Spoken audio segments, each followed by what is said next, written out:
milagros de nuestro Señor Jesucristo.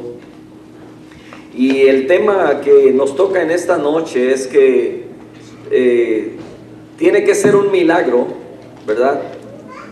Cuando una persona puede escapar de una multitud que lo quiere linchar. ¿Cuántos de ustedes han escuchado historias como esas? Especialmente allá en los pueblos pequeños o comunidades, ¿verdad? Donde a veces la injusticia o a veces la depravación. Recuerdo que hace algunos años veía la noticia. Yo sé que hay muchas noticias, ¿verdad? Y a lo mejor parecidas a estas, pero veía la noticia de un hombre que al abusar de una jovencita, ¿verdad? Entonces el pueblo lo agarra, toda la gente, aún los policías no podían quitarlo de toda la gente, ¿verdad? Que tenían a esta persona y estaban dispuestos a quemarlo vivo. Entonces cuando la gente trata de hacer justicia, ¿verdad? Así es difícil que alguien logre escapar. Y en esta ocasión me parece que la policía no pudo. Y han habido tantas ocasiones también en las que la justicia, ¿verdad? No puede llegar para impedir que la gente haga justicia por su mano. Y bueno, para eso, ¿verdad? Pues tenemos a los departamentos, ¿verdad? De policías, sistemas judiciales, para poder traer pues paz a una comunidad y hacer justicia, y el que hizo el mal pues que pague por ello. Pero en el tiempo de nuestro Señor Jesucristo, y quiero que vayamos a la escritura ahí en Lucas capítulo 4 verso 24. Vamos a Lucas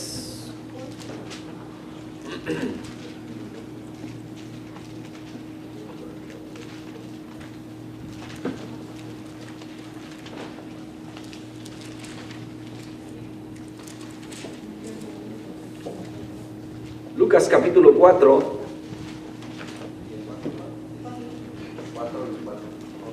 desde el verso 24.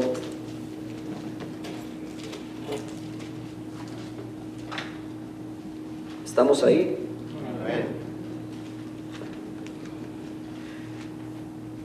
Le voy a narrar un poquito antes, ¿verdad? Del antetexto para llegar ahí. Resulta que el Señor Jesucristo, cuando comienza su ministerio, después de haber sido bautizado, después de haber sido llevado al desierto y haber sido tentado, ¿verdad?, por Satanás, ahí en el capítulo 4, versos 4 en adelante, dice la escritura que él llegó al templo, llegó a la sinagoga y comienza su ministerio. Dice que pide el rollo y lee en el rollo de Isaías. Y empieza a leer, ¿verdad? El Espíritu del Señor está sobre mí, por cuanto me ha ungido para dar buenas nuevas a los pobres, me ha enviado a sanar a los quebrantados de corazón, a pregonar libertad a los cautivos, a dar vista a los ciegos, a poner en libertad a los oprimidos, a predicar el año agradable del Señor. Y dice que enrollando el libro, lo dio al ministro y se sentó, y los ojos de todos en la sinagoga estaban fijos en él, y comenzó a decirles: hoy se ha cumplido esta escritura delante de vosotros. Todos daban testimonio de él y estaban maravillados de las palabras de gracia que salían de su boca y decían: ¿no es este el hijo de José? Él les dijo: sin duda me diréis este refrán: médico, cúrate a ti mismo. De tantas cosas que hemos oído que se han hecho en Capernaum, haz también aquí en tu tierra. Y aquí es donde empezamos a leer todos. Verso 24, y añadió: de cierto os digo que ningún profeta es acepto en su propia tierra, y en verdad os digo que muchas viudas había en Israel en los días de Elías, cuando el cielo fue cerrado por 3 años y 6 meses, y hubo una gran hambre en toda la tierra, pero a ninguna de ellas fue enviado Elías, sino a una mujer viuda en Sarepta de Sidón. Muchos leprosos había en Israel en tiempo del profeta Eliseo, pero ninguno de ellos fue limpiado, sino Naamán el sirio. Al oír estas cosas, todos en la sinagoga se llenaron de ira y levantándose le echaron fuera de la ciudad y le llevaron hasta la cumbre del monte sobre el cual estaba edificada la ciudad de ellos para despeñarle.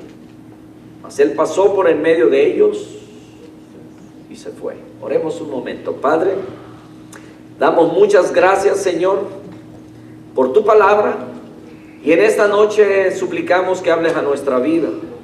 Necesitamos, Señor, oír de ti, del propósito que tienes, Señor, para nosotros. Estaremos, Señor, atentos para que tú nos hables en el nombre de Jesús. Amén. ¿Cómo se siente muchas veces cuando alguien nos está diciendo verdades? Alguien nos está tratando de corregir de nuestro proceder, de nuestra actitud, de nuestra forma de ser. Y muchas veces eso nos molesta. Yo no sé, ¿verdad?, si eso nomás ha pasado conmigo. Y algunos nos gusta que nos corrijan, que nos digan para ser mejores. Pero muchas veces, quizás por lo que estamos viviendo, lo que estamos pasando, quizás no tenemos la actitud para recibir en ese momento y podemos enojarnos. Pasaba una y otra vez con los fariseos, con los saduceos y aquellos religiosos del tiempo del Señor Jesucristo, de tal manera que ellos consideraban que sus tradiciones, sus enseñanzas, lo que ellos interpretaban para el pueblo, eso era lo correcto, y de la manera como lo hacían. Por eso siempre estaban en contra del Señor Jesucristo. Y el Señor Jesucristo pues aprendió a decirles sus verdades, y Él tenía una forma de decírselas. Y quizás al principio no fue tan duro, ¿verdad?, como ya casi al final. Lo estábamos viendo la semana pasada, si no mal está mi memoria, ¿verdad?, cuando el hermano Nes nos hablaba acerca de cómo el Señor se refería a los fariseos, a los escribas de aquel entonces, y les decía hipócritas. En el capítulo 23 de Mateo, ¿verdad?, y casi abarca todo el capítulo diciéndole: ay de vosotros, escribas y fariseos, hipócritas, una y otra vez.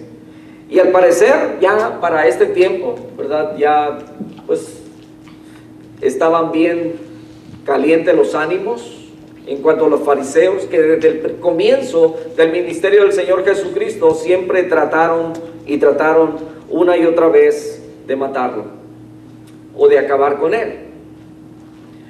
El Señor Jesucristo dijo ahí en Mateo capítulo 5, versos 11 y 12, ¿verdad?, que cuando ustedes estén pasando por tribulaciones, persecuciones, vituperios, y digan muchas cosas en contra de ustedes, dice: alégrense, gócense, dice, porque vuestro galardón es grande en los cielos. Dice que así persiguieron también a los padres que fueron antes, o a los profetas que fueron antes de vosotros.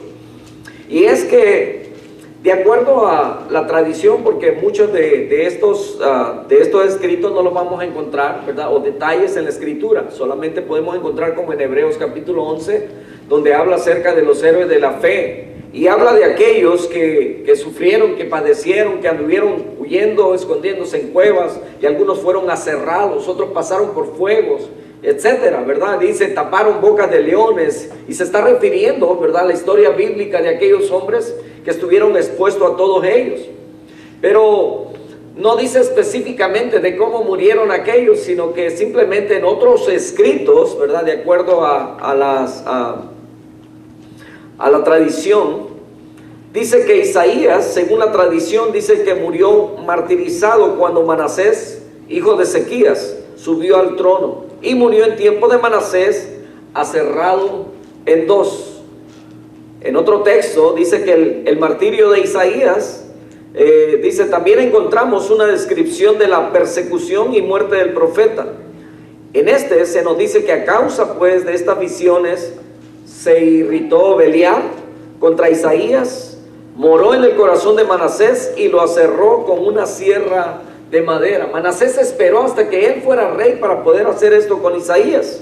Mientras Isaías era cerrado, dice que Valquira estaba acusándolo y todos los falsos profetas estaban riéndose y regocijándose a causa de Isaías, pues Valquira y Mequembecús se burlaban de él.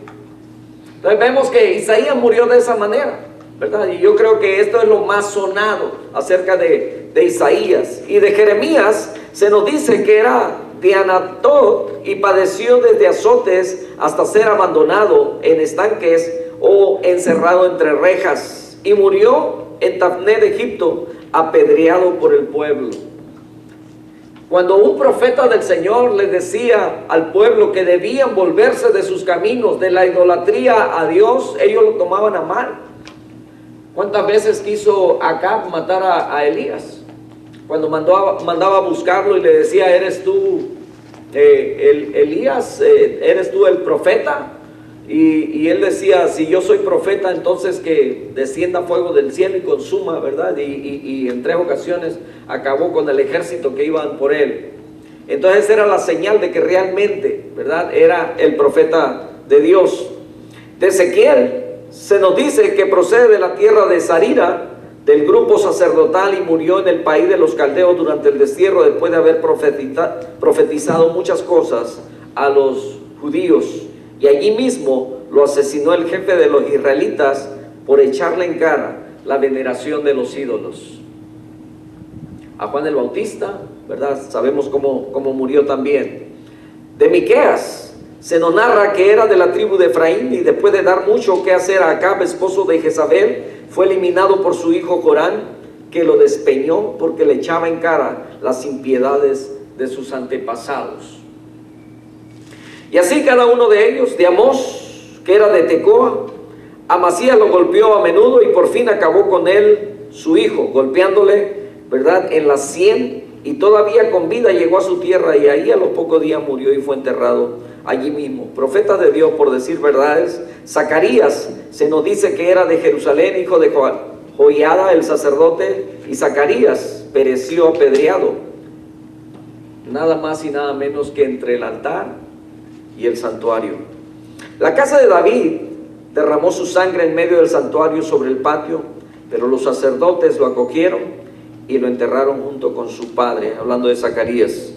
Entonces, el Señor Jesucristo, cuando habla acerca de la bienaventuranza para aquellos, ¿verdad?, que le escuchaban, que le seguían, Él estaba diciendo, no se preocupen, que ustedes por las verdades que van a decir van a ser perseguidos, pero no se preocupen, gócense, porque vuestro galardón es grande en los cielos, porque así persiguieron a los profetas que fueron antes de vosotros.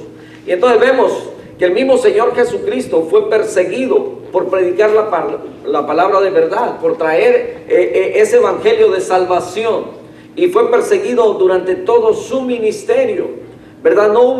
Yo pienso que no hubo un día en el que los fariseos, los saduceos, los escribas no estuvieran presentes. A donde quiera que él iba, parecían parte de los discípulos, siempre estaban ahí, acechándole, tratándole a ver en qué lo agarraban, ¿verdad? Y bueno, el Señor Jesucristo siempre, los sábados, estaba en la sinagoga, de tal manera que ahí se realizaban muchos milagros delante de la multitud, y era algo que molestaba mucho más a aquellos hombres que consideraban. ¿Qué era lo que más le molestaba del Señor Jesucristo a los judíos, a los fariseos, a los religiosos de ese entonces? ¿Qué era lo que más le molestaba? ¿Alguna vez se ha preguntado usted? ¿Por qué le tenían tanta tirria, dicen por ahí, ¿verdad? Tanto coraje, tanto odio, ¿por qué ese afán de querer? Sería envidia, porque la palabra que ellos daban no tenía tanto poder, porque ellos mismos expresaban quién es este hombre, ¿verdad?, que habla con tanta autoridad, y reconocían el poder que tenía, porque enfrente de ellos eran hechos milagros. Hombres que no tenían una mano, les salía otra. Aquellos que estaban paralíticos, que habían nacido así, eran levantados. Aquellos que ya iban siendo llevados a la tumba, como el hijo de la viuda de Naín, ya lo iban llorando, ya iban a la procesión, ya iban para enterrarlo, y el Señor tuvo compasión y se detiene y lo resucita. Lázaro, alguien lo mencionó por ahí. después de 4 días de muerto. Entonces ahí estaban ellos, podían ver que realmente Nicodemo, siendo el principal, capítulo 3 de Juan dice que viene y consulta a Jesús y le dice: sabemos que has venido, ¿verdad?, de parte de Dios, porque no hay nadie que haga las cosas que tú haces si Dios no está con él. Él reconoció quién era Jesús. Y cuando dice sabemos es porque quizá ya había tenido consejo con sus demás, no sé cuáles, sino con sus compañeros, ¿verdad? Los escribas, los fariseos. Él era maestro principal de Israel y habían muchas cosas que desconocía. Mateo capítulo 12, verso 14, nos dice que Jesucristo fue perseguido, dice, y salidos los fariseos tuvieron consejo contra Jesús para destruirle. Pero ¿sabe cuál era el coraje más grande? Porque Jesucristo violaba el día sábado. Y en más de una ocasión les dijo: ustedes no saben con quién están hablando. Ustedes no saben lo que hizo David cuando iba allá con sus hombres. Cómo comieron y arrancaron espigas en ese día y llegaron allá con aquel sacerdote. Y dice que comieron del pan de la preposición que no debían comer ellos, sino solamente los sacerdotes. Uno mayor que el día está aquí, les dijo. Y ese era el coraje más grande que ellos tenían, porque violaba los sábados, hacía milagros, cosas que él, según ellos, no era permitido hacer. Pero no solamente eso, porque él, cuando hablaba de su Padre, de Dios, hablaba dirigiéndose como mi Padre. Se hacía pasar hijo de Dios, y no es que se hacía pasar hijo de Dios, es el Hijo de Dios. Estaba diciendo una verdad que realmente le dolía a aquellos hombres. Y dice Mateo 12, 14, ahí donde leímos, que tuvieron consejo contra Jesús para destruirle. Sabiendo esto, Jesús se apartó de allí, le siguió mucha gente y sanaba a todos. Y les encargaba rigurosamente que no le descubriesen. En una ocasión también tratan de tomar al Señor Jesús porque había hecho milagros. Les había dado pan del cielo. Y entonces dijeron, conociendo ellos la escritura acerca de que, ¿verdad?, de Moisés le había dicho: el Señor levantará un hombre, ¿verdad?, un profeta parecido como yo. Y ellos pensaban que este era el tiempo y quisieron tomarlo para hacerlo rey. Vamos a llegar a esa escritura. Mateo capítulo 27, verso 1 dice que cuando llegó la mañana, todos los principales sacerdotes y los ancianos del pueblo celebraron consejo contra Jesús para darle muerte. Marcos 3:6 dice: pero cuando los fariseos salieron, enseguida comenzaron a tramar con los herodianos en contra de Jesús para ver cómo podrían destruirle. Los herodianos era otra secta que existía en ese entonces, ¿verdad? Las diferentes enseñanzas que habían en aquel entonces, que ya existían, ¿verdad? No era una sola religión, sino que de los judíos salían diferentes grupos. Estaban los escribas, estaban los fariseos, estaban los saduceos, estaban los herodianos. Y de ahí escuchamos ya en Hechos, ¿verdad?, que también había un Teudas que se había levantado por ahí. Y había otro también, un tal Judas, les decía el domingo, pero no, ni Judas Iscariote ni Judas el otro discípulo, sino que en aquel tiempo el nombre de Judas era bastante común. Hoy es muy raro que en una familia haya un hijo al que se le ponga ese nombre, ¿verdad? ¿Usted conoce alguna familia donde alguien se llame Judas? ¿O Caín? ¿Verdad que no? Habrán Jonás, Abel, David, etcétera. Lucas, Marcos, Juan, Mateo, todos, pero menos un Judas. En Lucas 6:11 dice: pero ellos se llenaron de ira y discutían entre sí qué podrían hacerle a Jesús. Y cuando dice que se llenaron de ira, recuerde que el llenarse es ser controlados. Eran controlados por la ira, ¿verdad? Y entonces dice que ellos se llenaron de ira y discutían entre sí qué podrían hacerle a Jesús.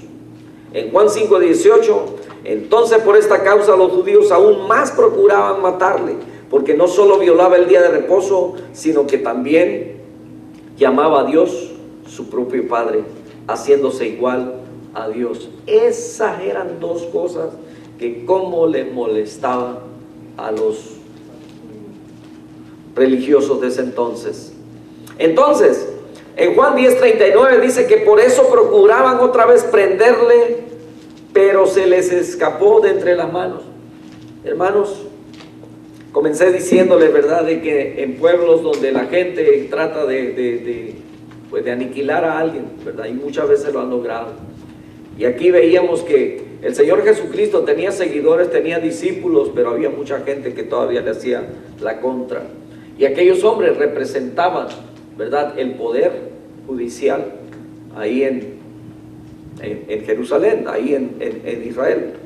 Entonces en Juan 11:53 al 57 dice, así que desde ese día planearon entre sí para matarle. Ya estaban todo ello, ¿verdad? Entonces Mateo 26:4, tramaron entre ellos prender a Jesús con engaño, matarle. Marcos 14:1, faltaban 2 días para la Pascua y para la fiesta de los panes sin levadura, y los principales sacerdotes y los escribas buscaban cómo prenderle con engaño y matarle.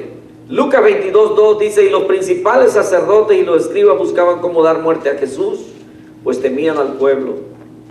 Juan 7:30 dice que procuraban pues prenderle, pero nadie le echó mano porque todavía no había llegado su hora. Juan 7:32 dice que los fariseos oyeron a la multitud murmurando estas cosas acerca de él, y los principales sacerdotes y los fariseos enviaron alguaciles para que le prendieran. Algunos de ellos querían prenderle, pero nadie le echó mano. Juan 8:59, y es que estoy dando muchas citas diferentes porque hubieron muchas ocasiones en las que quisieron prenderle, en las que quisieron acabar con el Señor. Entonces tomaron piedras para tirárselas, pero Jesús se ocultó y salió del templo. Los judíos volvieron a tomar piedras para apedrearle otra vez, en otra ocasión, Juan 10:31. En Juan 10:39, por eso procuraban otra vez prenderle, pero se les escapó de entre las manos. Juan 11:53, así que desde ese día planearon entre sí para matarle una y otra vez. El enemigo siempre estuvo pensando en acabar con la vida del Señor Jesucristo.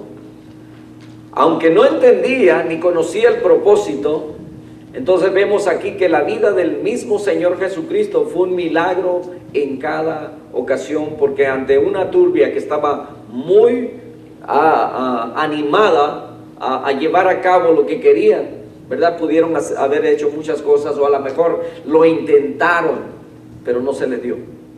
Yo no sé cuántas veces, ¿verdad?, su vida ha estado en peligro, mis hermanos, y que usted pueda decir, me escapé por un milagro. ¿Recuerda usted algún evento, algún caso, alguna situación en la que usted puede decir, yo estuve a punto y solamente salí de milagro? Hoy en día, ¿verdad?, nos presentan ahí algunos films, algunas películas, ¿verdad?, donde salen los superhéroes. La Biblia registra de hombres como Sansón que pudieron acabar con casi un ejército. Otro Gedeón, ¿verdad?, que el ejército era bastante grande, eran como 33,000, si no estoy mal en las cifras, y el Señor le dijo, son muchos los que van a la guerra contra ese ejército, aunque aquel ejército los triplicaba en el número. Y el Señor les dice, dile que a los que tengan miedo que se vayan para su casa. Dice que se fueron la mitad, quedaron como 11,000, y luego le dice, todavía son muchos, llévalos a las aguas, y solamente aquellos, dice, que recojan el agua con la mano, dice, esos son los que te vas a llevar a la guerra. Fueron 300 solamente, y con 300 ganó la victoria, tuvo la victoria, ganó la guerra. ¿Por qué? Porque es Dios peleando por ti. Era Dios peleando por Gedeón. Es Dios quien te da estrategias. Tu vida, mi hermano, tu vida es de milagro en milagro. Dice el apóstol Pablo que por causa de Él, creo que es Romanos capítulo 8, donde dice que por causa de Él somos muertos todo el tiempo. Si el enemigo quisiera, si Él tuviera la oportunidad de acabar con nuestra vida, Él nos acabaría. Pero el Señor no se lo permite. Pero hay pruebas que el Señor permite que vengan a nuestra vida, y ahí podemos ver la maravilla de nuestro Dios.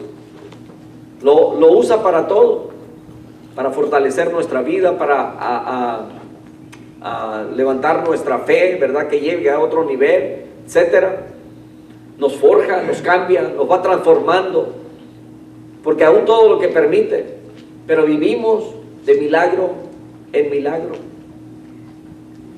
La semana pasada, si no me recuerdo, que verdad es cuando estábamos pidiéndoles que pudieran dar algún testimonio de los milagros que Dios ha hecho en su vida. Hermanos, vivimos de milagro en milagro, y a la hora de que queremos decir algo se nos olvida todo, todos los milagros. Y decía el rey David, decía, son tantas las maravillas tuyas, son tantos los milagros. Dicho de otra manera, dice que si de alguna manera quisiera enumerarlas, no habría forma, no podría, me olvidaría de muchas de ellas. Y yo sé que Dios ha hecho milagros en su vida, y el milagro más grande quizás es este, no quizás, sino es este, que antes estábamos muertos y ahora tenemos vida. Estábamos muertos en nuestros delitos y pecados, pero cuando reconocimos la gracia de Dios, cuando aceptamos a Jesucristo y su sacrificio, desde ese momento Él nos hizo una nueva criatura. Desde ese momento su nombre fue escrito en el libro de la vida. Desde ese momento usted pasó a ser ciudadano del reino de los cielos. Por eso el apóstol Pablo decía, para mí el vivir es Cristo y el morir es ganancia. Y si vivimos, para Él vivimos, y si morimos, para Él morimos. Ya sea que vivamos o que muramos, ¿somos de quién? Somos del Señor. Eso es lo que el apóstol Pablo decía. Y lo decía con esa convicción, y yo espero que cada uno de nosotros podamos creer, aceptar eso, creerlo con todo nuestro corazón, de que así es también para nosotros. Y entonces el diablo quiso acabar con la vida del Señor Jesucristo, pensando que de esa manera obstruiría y no llevaría a cabo, ¿verdad?, el pago, el precio o cumplir el propósito por el que Él venía. Porque Juan lo dijo de esta manera: he aquí el Cordero de Dios que quita el pecado del mundo. Y el enemigo quería quitarle la vida. Pero resulta que más adelante como que se da cuenta. Dijo, pero si lo mato y es el Cordero de Dios, entonces se confunde. Es por esa razón que cuando ahí en el capítulo 18 de Mateo, ¿verdad?, luego se da una situación ahí donde el Señor Jesucristo les pregunta, ¿quién dice la gente que soy yo? Y empiezan los discípulos a decirle, bueno, unos dicen que eres Juan el Bautista, ¿verdad?, pero a él lo acaban de decapitar, a Juan el Bautista. Otros dicen que eres Jeremías, otros que Elías, otros que, ¿verdad?, y sacaban ahí diferente según lo que escuchaban. ¿Y ustedes quién piensan que soy yo? ¿O quién creen que soy?, dijo el Señor. Y Pedro, en ese momento, por inspiración de Dios, dice, tú eres el Cristo, el Hijo del Dios viviente. Y le dice el Señor, bienaventurado eres, Simón, porque no te lo reveló carne, sino mi Padre. Y yo también te digo, ¿verdad?, y le da ahí promesas. Y luego el Señor inmediatamente les empieza a hablar de todo lo que tiene que padecer, todo lo que tiene que pasar, ¿verdad?, para cumplir con su propósito, que va a ser entregado en manos de gentiles, lo van a lastimar, lo van a matar, ¿verdad? Y empieza a decirle Pedro, ay Señor, no permitas que esto te acontezca. Como diciéndole, tú tienes el poder para evitarlo. ¿Y qué es lo que le dice el Señor? Apártate de mí, Satanás, porque me eres estorbo. Como que aquí el diablo ya estaba confundido y entendía que era necesario que el Cristo padeciese y muriese, pues las Escrituras lo decían. La profecía lo decía. Primero quería quitarle la vida y ahora no quería que se muriera. Como diciendo, no quiero que se cumpla el propósito. Pero bueno, el Señor ya tenía un plan bien diseñado. Entonces, la vida del Señor Jesucristo, cuando dice que lo querían tomar para ponerlo como rey, porque hasta para eso también querían arrebatarlo, ¿verdad? En alguna ocasión, creo que es en Marcos donde menciona, no saqué esa cita, pero donde dice que los suyos vinieron y lo detuvieron porque dicen que estaba como fuera de sí.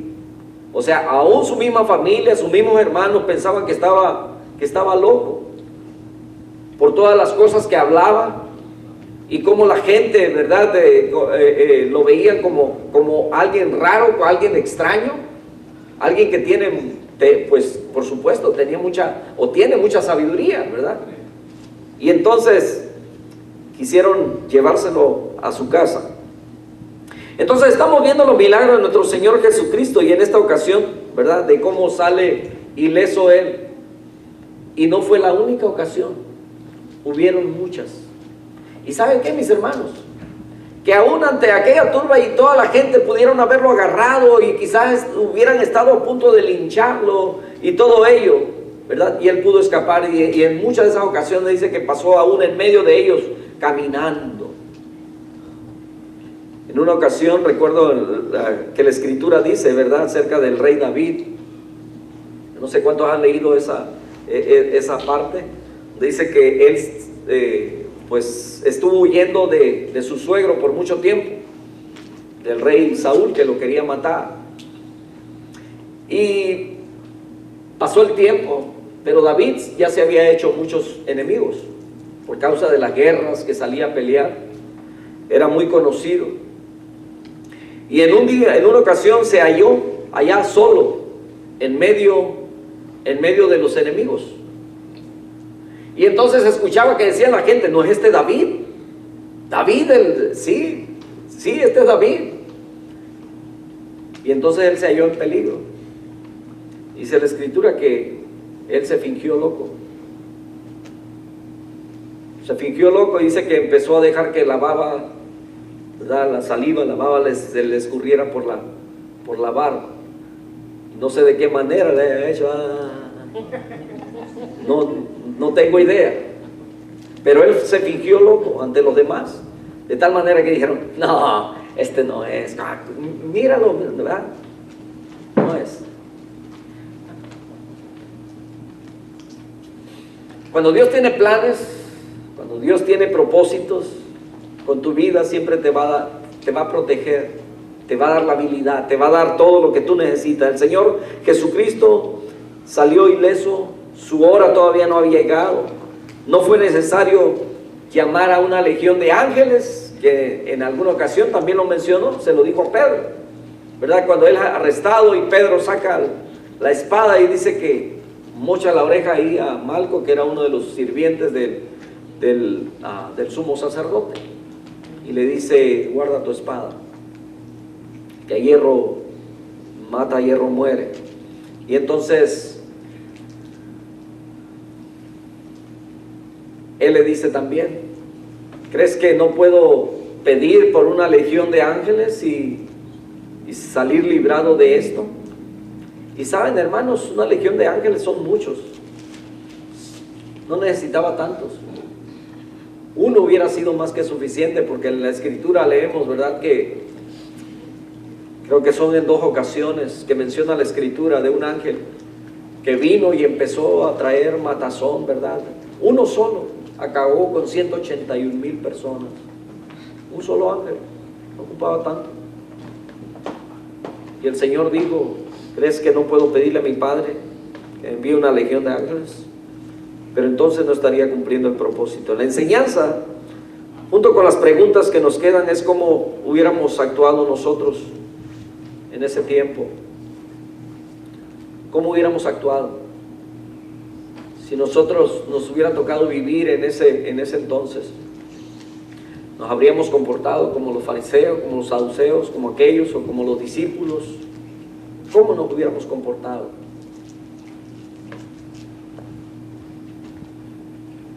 Hace un rato les hacía la pregunta, ¿cómo nos comportamos o cómo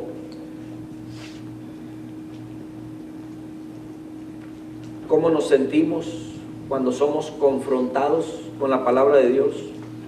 Cuando algún hermano viene y nos corrige o nos llama la atención,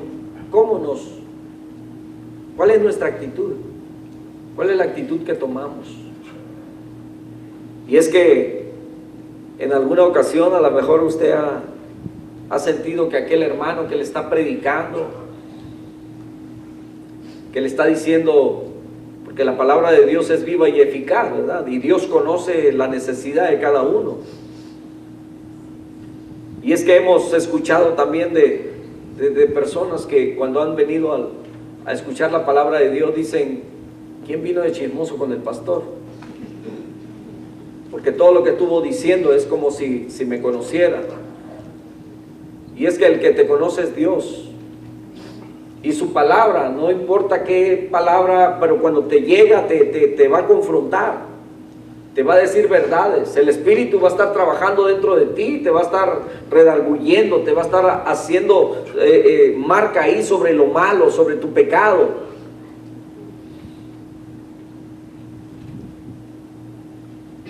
Y entonces, cuando escuchas a aquel hombre, aquel hermano o aquella hermana, ¿verdad?, que te está aconsejando acerca de la palabra, que a lo mejor te está dirigiendo de cómo debes actuar o seguir en el camino, y lejos de recibir la palabra te enojas, rechinas y crujes los dientes y casi dices, ¿y este quién es?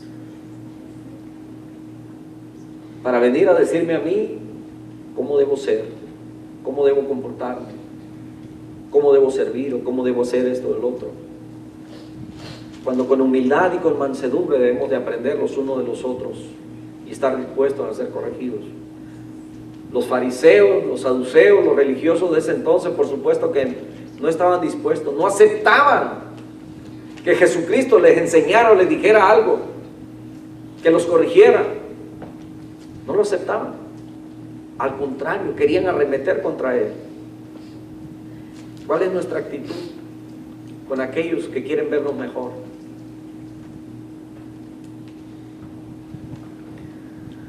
Cuando somos confrontados por la palabra de Dios, nos hace sentir culpables, pero muchas veces queremos ir en contra de aquel que Dios está usando para hacernos volver al camino.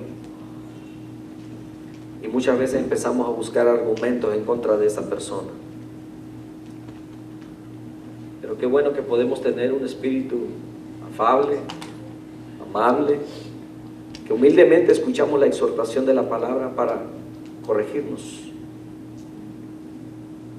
Porque la palabra de Dios nos corrige, nos instruye, nos enseña, nos redarguye. Esa es la palabra del Señor. ¿Cómo hubiese sido nuestro comportamiento? ¿Cómo lo es ahora? ¿Aceptamos la palabra que nos es traída o nos cuesta? ¿Nos da trabajo? ¿Es dificultoso para nosotros? Dice el apóstol Pablo que escudriñemos todo, ¿verdad? Que desechemos lo malo.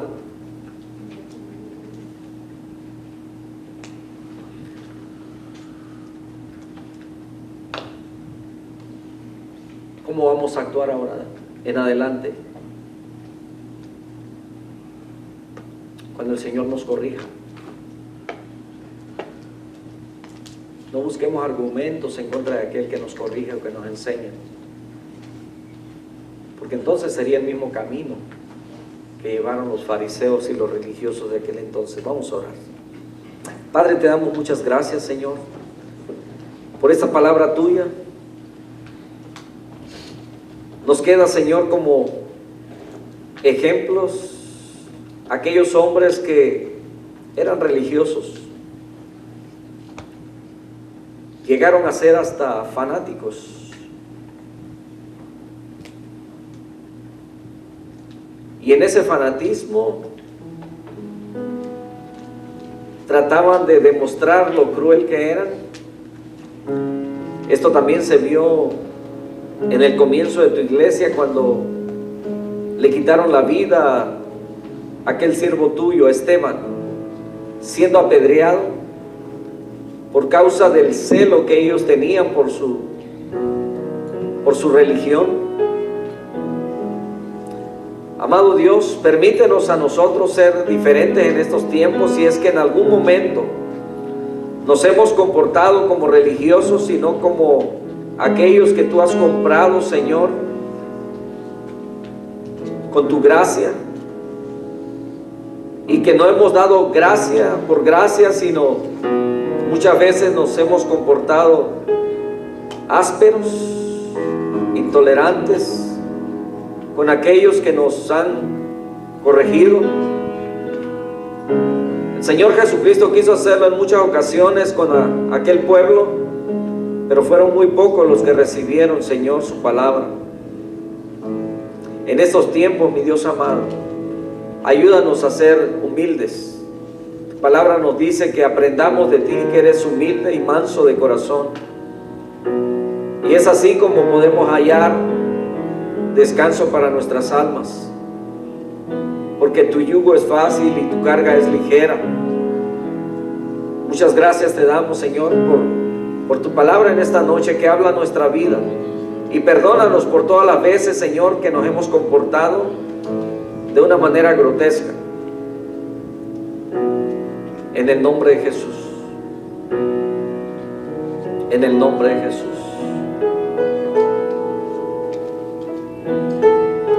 En esta noche, Señor, si hay algún corazón, Padre Santo, y tú lo conoces porque tú escudriñas hasta lo más profundo, con esa necesidad, Señor, de renovar su compromiso contigo, o de aceptar esa salvación, Señor, que tú estás dando. Viniste a este mundo a dar tu vida y la diste por todo, Señor. Pero tu palabra dice: mas a todos aquellos que le recibieron, a los que creen su nombre, les ha dado la potestad de ser hechos hijos de Dios. Si hay alguien en esta reunión, Señor, en esta noche, que todavía no ha abierto su corazón, suplico para que tu Espíritu Santo, mi Dios amado, esté haciendo esa obra. Que este milagro, Señor, pueda darse en esta noche, en ese corazón, Señor, donde tú no has nacido. Te lo suplicamos en el nombre de Jesús. Mientras usted sigue orando, yo quiero hacer esta invitación. Quizás entre nosotros hay alguien que todavía no ha recibido a Cristo, no ha aceptado lo que Él hizo en la cruz, y lo hizo por sus pecados y por los míos. En esta noche tiene la oportunidad todavía de decirle al Señor: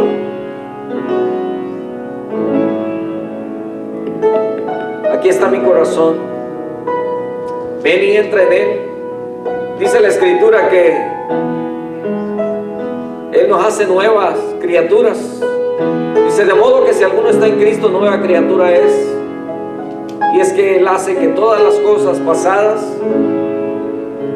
sean viejas, quedan en el pasado y quedan sepultados, y te hace una nueva persona, una nueva criatura. ¿Habrá alguien en esta noche que quiera aceptar a Cristo en su corazón? Solamente levante su mano. Yo quiero orar por usted. Quiero guiarlo en esa oración, donde usted le pide perdón al Señor, donde usted permite que Él venga a vivir a su corazón. ¿Habrá alguien en esta noche? Dios le bendiga. Dios le bendiga. ¿Habrá alguien más en esta noche que le gustaría recibir a Cristo en su corazón? Decirle: Señor, yo soy pecador, sé que tú has venido a tomar mi lugar al morir ahí en esa cruz. Bendito Padre Celestial, en esta noche te damos gracias. Gracias por bendecir, Señor, a esta familia. Recordamos esas palabras que dijiste al entrar a la casa de Zaqueo: hoy ha llegado la salvación a esta casa. Y aquella promesa, Señor, aquella familia en Filipos cree en el Señor Jesucristo y serás salvo tú y tu casa. En el nombre de Jesús, en esta noche, Señor. Gracias, Padre Santo, por obrar en este corazón. Te suplico, mi Dios amado, para que tú vengas y reines, Señor, y hagas tu trono ahí, en el nombre poderoso de Cristo Jesús. Muchas gracias te damos, dice tu palabra, que los ángeles hacen fiesta delante de ti en el cielo por un pecador que se arrepiente. Muchas gracias te damos por esta bonita oportunidad.